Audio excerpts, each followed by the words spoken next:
ذرا تصور کیجیے، تپتی ہوئی دھوپ افریقی میدانوں پر آگ برسا رہی ہے، دور کہیں قبائلی ڈھولوں کی آواز گونج رہی ہے، اور ریت کے سمندر میں اونٹوں کے قافلے ایسے چل رہے ہیں جیسے کوئی بھوتیا کشتیاں سمندر کی تہہ میں تیر رہی ہوں، اور ان سب کے بیچ ایک نوجوان مسافر ابن بطوطہ اپنے سفر نامے کے ساتھ حیرانی سے بھرپور نگاہوں میں دنیا کے راز سمیٹنے نکلا ہے۔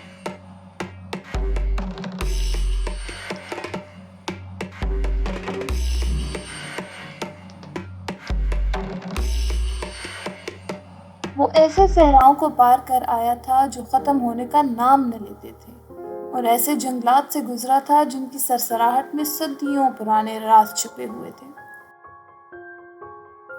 اب وہ افریقہ کے دل میں داخل ہوا،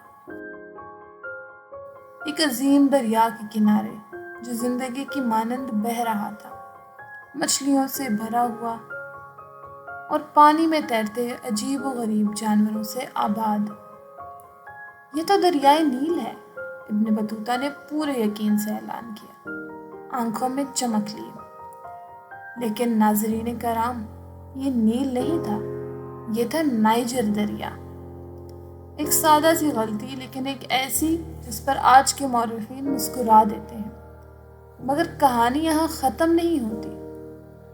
ابن بطوطہ جب دریا کو غور سے دیکھ رہا تھا تو اچانک پانی میں کچھ بڑا اور بھیانک سا تیرتا ہوا نظر آیا۔ اس نے حیرت سے چیخ ماری، دیکھو، دانتوں والی کشتیاں!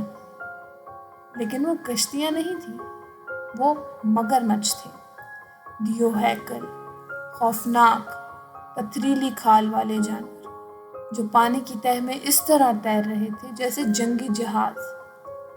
ان کے چہرے پانی سے باہر، آنکھیں بغیر پلک جھپکائے دمیں لہراتی ہوئی۔ ابن بطوطہ کے لیے یہ صرف جانور نہیں تھے، یہ تو لگتا تھا جیسے کوئی شیطانی طاقت کی سواری ہو۔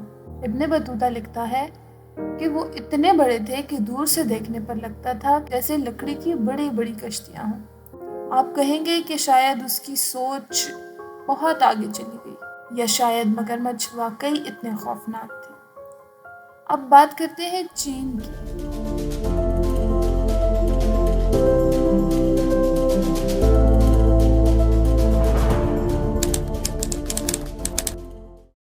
ایک ایسی سرزمین جہاں قدم رکھنا ابن بطوطہ کے لیے کسی جادوئی کتاب میں داخل ہونے کے برابر تھا۔ وہاں کی بندرگاہوں پر ایسی کشتیاں تھیں جو کسی محل سے کم نہ تھیں۔ یہ صرف تجارتی کشتیاں نہیں، یہ تھیں خزانے کی کشتیاں جو یوان خاندان کے مشہور بحری بیڑے کا حصہ تھیں۔ اور ابن بطوطہ کو سب سے زیادہ حیرت کس چیز پر ہوئی؟ ان کشتیوں میں تھے نجی کمرے، جی ہاں، الگ الگ کمرے جس میں بستر، سامان رکھنے کے صندوق اور حتیٰ کہ ٹوائلٹ بھی موجود تھے۔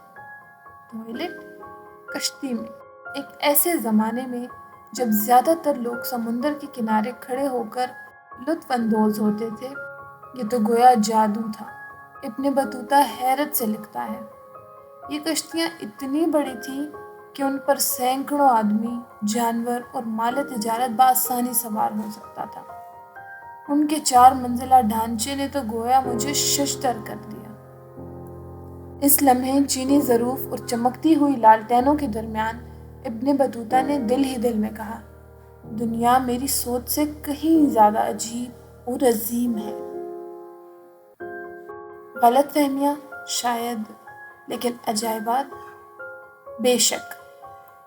ابن بطوطہ کے سفر میں جتنی غلطیاں تھیں اتنی ہی خوبصورتی بھی تھی، کیونکہ اگرچہ اس کے کچھ حقائق درست نہ بھی ہوں، لیکن اس کی حیرت، تجسس اور جذبے نے ایک ایسا سفر نامہ تحریر کیا جو آج بھی دلوں کو محصور کرتا ہے۔